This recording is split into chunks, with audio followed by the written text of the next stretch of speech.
ఏపీలో ఎండలు తీవ్ర స్థాయిలో ఉన్నాయి. నిన్న నంద్యాల జిల్లాలో అత్యధికంగా 42.1 డిగ్రీల ఉష్ణోగ్రతలు నమోదైంది.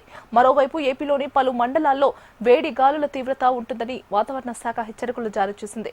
కోస్తా జిల్లాలో అకాల వర్షాలు కురిసే అవకాశం ఉందని వాతావరణ శాఖ అంచనా వేసింది.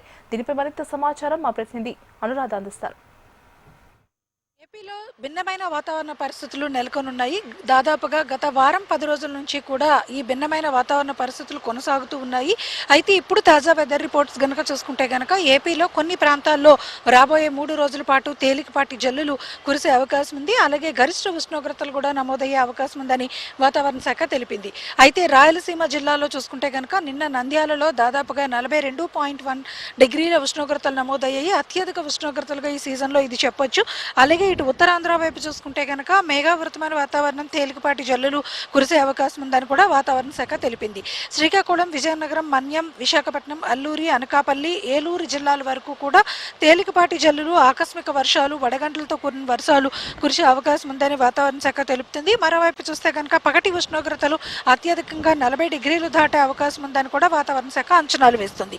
అయితే ఇదే నేపథ్యంలో మనం చూసుకుంటే కనుక రాబోయే 5 రోజుల తర్వాత చాలా గరిష్ట స్థాయిలో ఉష్ణోగ్రతలు నమోదవుతాయి. ఈ రోజు 16 మండలాల్లో వేడి గాలుల తీవ్రత ఉంటుంది, వడగాల్పుల తీవ్రత ఉంటుంది అనేది వాతావరణ శాఖ తెలిపింది. దీంతో ప్రజలు అప్రమత్తంగా ఉండాలి. పగటి పూట ఉష్ణోగ్రతలు ఎక్కువగా ఉండే సమయంలో అంటే ఉదయం 10 గంటల నుంచి సాయంత్రం 4 గంటల వరకు కూడా తగిన జాగ్రత్తలు తీసుకోవాలి. వృద్ధులు, చిన్నపిల్లలు ఎవరు కూడా బయటకి సమయంలో తిరగొద్దు. వడగాల్పుల తీవ్రత ఉంటుంది అనేది వాతావరణ శాఖ ముందస్తు హెచ్చరికలు చేసిన నేపథ్యంలో తగిన జాగ్రత్తలు తీసుకోవాలని సూచిస్తున్నారు. మరోవైపు చూస్తే కనుక ఈరోజు ఏపీలో దాదాపుగా రాయలసీమ జిల్లాల నుంచి ఇటు కృష్ణా, గుంటూరు వరకు కూడా 16 మండలాల్లో వేడిగాలుల తీవ్రత, వడగాల్పుల తీవ్రత కూడా కొనసాగే అవకాశం ఉంది. ఇటు ఉత్తరాంధ్ర, కోస్తా జిల్లాల్లో కనుక చూసుకుంటే కనుక పగటిపూట ఉష్ణోగ్రతలు 38 నుంచి 40 డిగ్రీలు, 42 డిగ్రీల వరకు కూడా నమోదయ్యే అవకాశం ఉంది.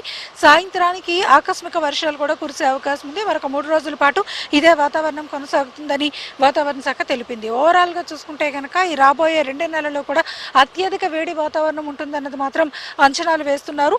రేపటి నుంచి కూడా ఉష్ణోగ్రతలు పగటిపూట క్రమేపీ పెరుగుతాయి. 3 రోజుల తర్వాత గరిష్ట ఉష్ణోగ్రతలు అంటే 40 డిగ్రీలు దాటి ఉష్ణోగ్రతలు నమోదయ్యే అవకాశం ఉందని కూడా వాతావరణ శాఖ తెలిపింది. హీట్ వేవ్స్ ఉన్న కారణంగా ఈ ఏడాది హీట్ ఇయర్గా కూడా ప్రకటించిన కారణంగా తగిన జాగ్రత్తలు అయితే మాత్రం తీసుకోవాలి. చలువు పందిళ్లు, చలివేంద్రాలు ఏర్పాటు చేసుకోవాలని కూడా సూచనలు చేస్తున్నారు. రాబోయే 5 రోజుల తర్వాత వాతావరణంలో మార్పులు అయితే మాత్రం చాలా స్పష్టంగా కనిపిస్తాయి. వేడి వాతావరణ పరిస్థితి ఉంటుంది, వడగాల్పుల తీవ్రత ఉంటుంది. వేడి గాలుల తీవ్రత ఉన్న నేపథ్యంలో ప్రజలు కూడా అప్రమత్తం అవ్వాలని సూచిస్తుంది. ఇది లేటెస్ట్ అప్డేట్. వీడియో జర్నలిస్ట్ ధనుష్తో అనురాధ, HM టీవీ, విశాఖ.